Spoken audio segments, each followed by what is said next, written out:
On 16 through 21, we are given that points D, E, and F are midpoints.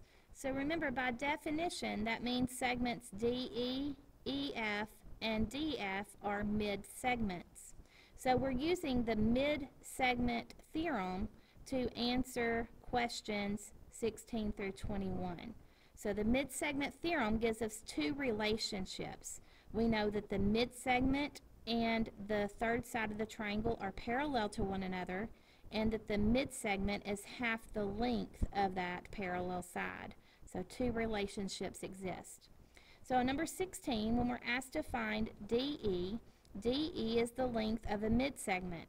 The mid-segment is half the length of its parallel side. So its parallel side is 18, so DE has to be 9. On number 17, we're asked for AC. AC is this entire side of the large triangle.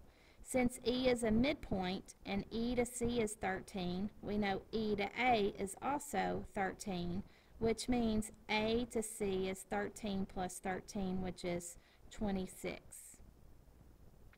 On number 18, we're asked for the length of DF. DF is another one of our mid-segments. Remember, the mid-segment is half the length of its parallel side. We just found the parallel side to be 26, so DF has to be half of that, which is 13. On number 19, we're talking about angles at this point. So we're asked for the measure of angle ACB, which is this angle right here. Remember, the middle letter is the vertex of that angle. So if we look at this figure here, that's a quadrilateral, remember that quadrilateral must be a parallelogram, since the mid-segment is parallel to the third side and mid-segment is parallel to the third side. So these are the opposite angles of a parallelogram, which we have learned have to be congruent to each other. So angle ACB has to also be 63 degrees, just like the given angle is. On number 20, it's asking for the measure of angle AED. AED is this angle right here. So now we're using the fact that this side, AC, is parallel to this side, DF, which means DE is the transversal. So angle that is marked as 63 degrees is congruent to the one that we're asked for because they're alternate interior angles. They're on opposite sides of the transversal, but they're inside the parallel lines.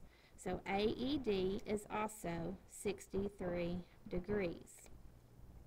Now, number 21, you're going to have to be careful about because it is asking for the measure of angle DEC.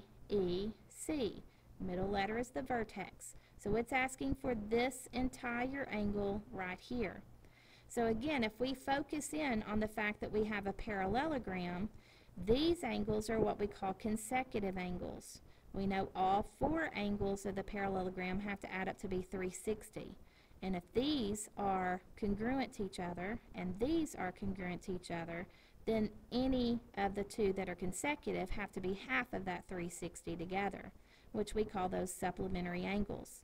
So to find this angle, all we have to do is subtract the 63 from 180 to find that angle DEC is 117 degrees.